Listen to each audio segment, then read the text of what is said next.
Our vision is to develop the learners into an academically excellent first-class citizens who are morally upright and disciplined with integrity. Those students, I have always pleaded with them that they sat in certain classrooms, they slept in certain dormitories. If smaller groups of them could come in and say, we slept in this class dormitory, we sat in this classroom, so we want to fix this place. You realize that it will become a competition for them, and smaller groups will come to do this for the school.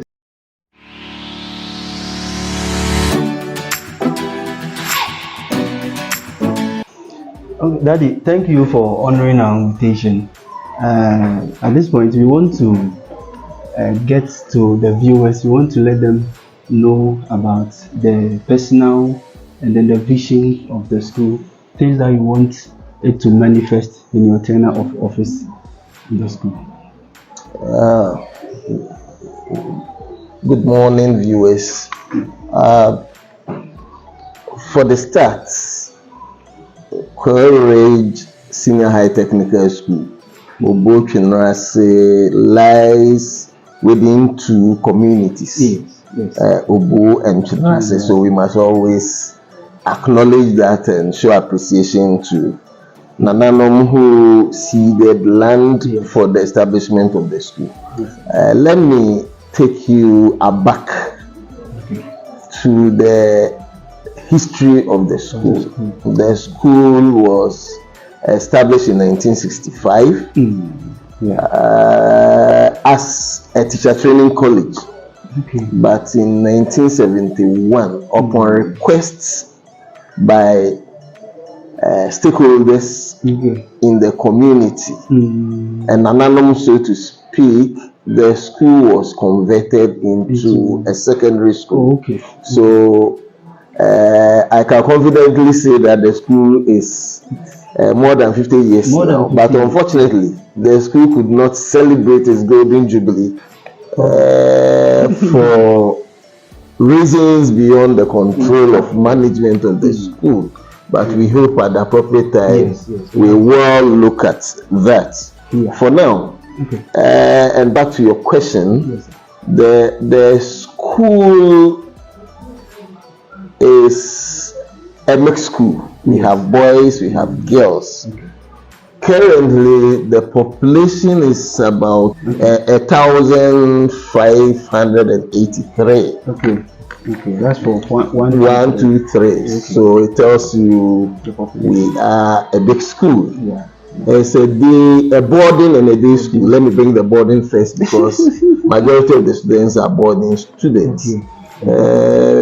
Let me quickly also add that recently information gathered from the net puts the school as a category B school, which is good because we have other sister schools around that have been placed in category C, though they have facilities than we do.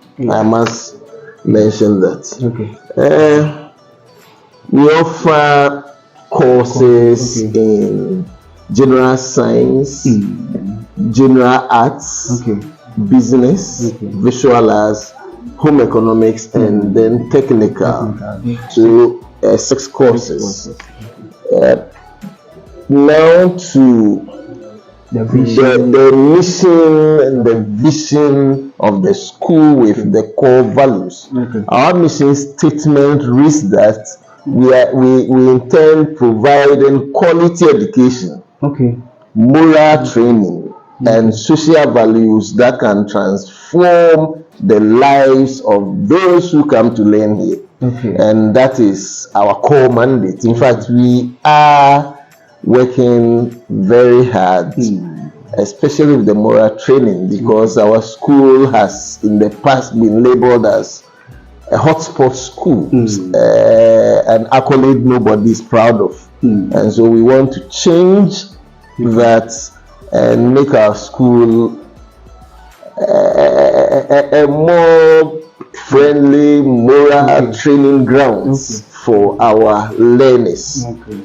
Now, our vision. Yeah, your vision. Our vision is to develop the learners into an academically excellent first-class citizens who are morally upright and disciplined with integrity. So you realize that the moral has come up again. It tells you we are very, very serious with the morality. And for that reason, we even are fortunate to have a Presbyterian minister as the chaplain of the school and a staff member. So we undertake a whole lot of programs, a whole lot of talks to conscientize the students on morality, so that they will change from how they were known to how we want them to be now.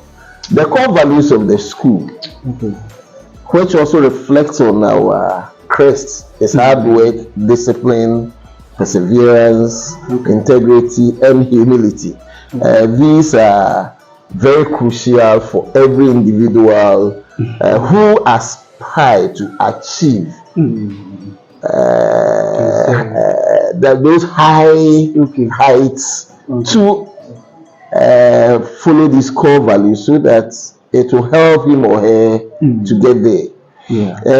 So far, that's what I can say. That's a very voluminous, intro. So also we've been to some of the schools, and then most of the challenges that they also have is how the old students come to the school and come and help. You see, the old students are the backbone of every institution.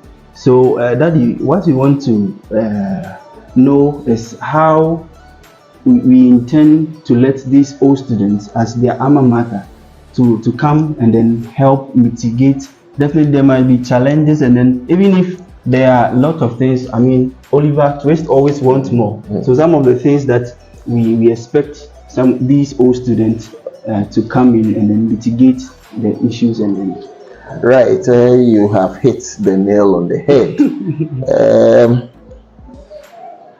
Fortunately, we have a very strong old student association.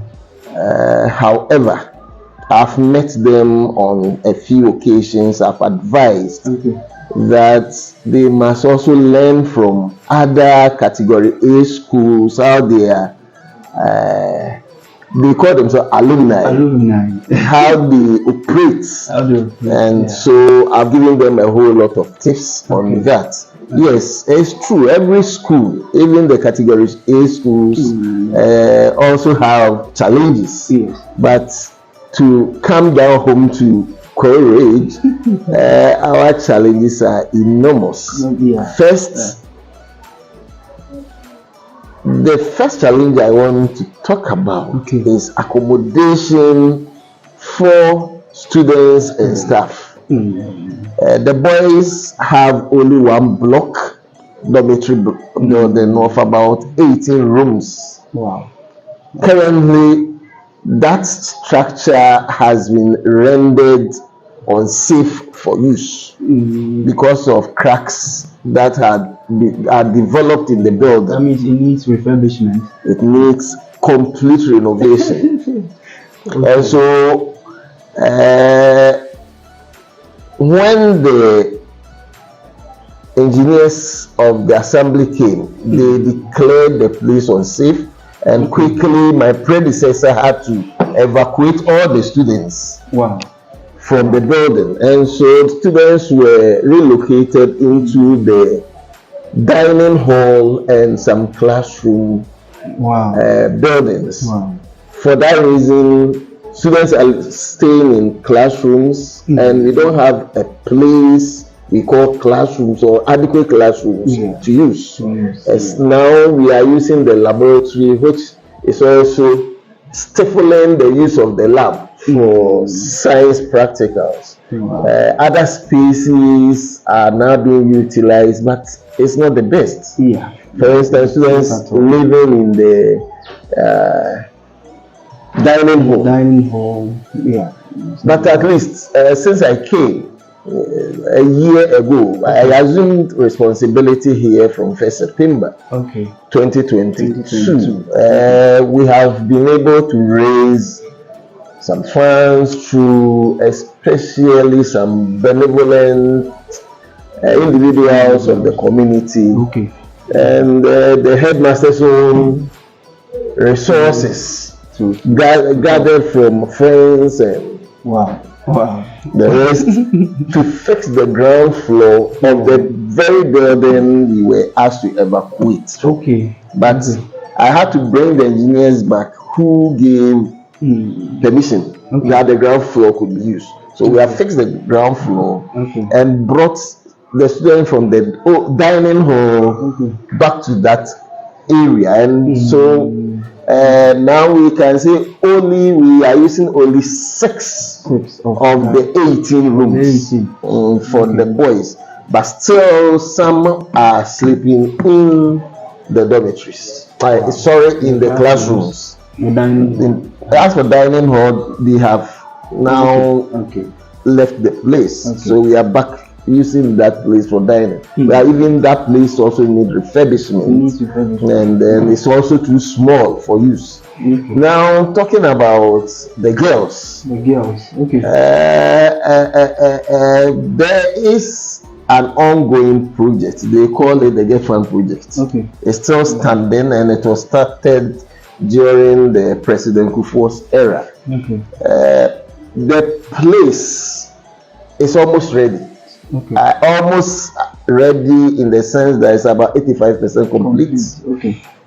The contractor hasn't handed over, and because of congestion in the existing girls' dormitory, and upon permission that was obtained from the assembly, we have relocated some of the girls to the ground floor of that place as well, courtesy the old students, the Courage Old Students Association. They call themselves Kristech. They help to fix the place up, and so some of the girls have been sent to that place so that, to decongest the main dormitory block, which also requires serious renovation. So that is the state of affairs. Now coming to the classrooms, our classrooms are not adequate. A population of more than 1,500, yet classrooms we have for use are 22 or so. It's not enough.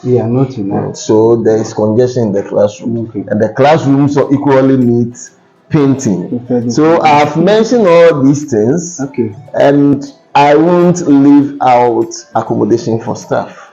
As we speak, out of 106 teaching staff members, only 10 are resident here. It makes the control it makes control and discipline very challenging. Okay, next. Okay, Daddy. So we want to know how the old students, how they should come in and then also come and help. Yes, some of the issues I've raised are capital intensive. And one we say is beyond all students, but all students are helping. Already they refurbished our infirmary. The students call it the sick bay. And they gave us some medications which helped for only one semester. Now we have exhausted it. As you said, Oliver Twist will always ask for more. So the students should come to our aid again. Otherwise, anytime the students are not well, we have to send them outside for treatment. Then those students, I have always pleaded with them that they sat in certain classrooms, they slept in certain dormitories. If few smaller groups of them could come in and say, we slept in this class dormitory, we sat in this classroom, so we want to fix this place. You realize that it will become a competition for them, and smaller groups will come to do this for the school. In fact, when you are even entering the school, it's a sorry state.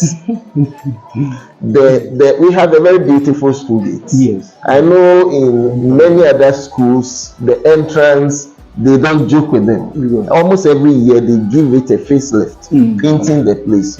But our place is so horrible, and we are trying to raise funds. We have made appeals here and there to at least give that place an inviting kind of situation, so that when even people are entering the school, they will know, yes, even if the inside is not good, the outside is beautiful. So that is one other area. If the old students come in, we will be happy. Then support for staff. These days government brings money for intervention, but it comes once a year sometimes.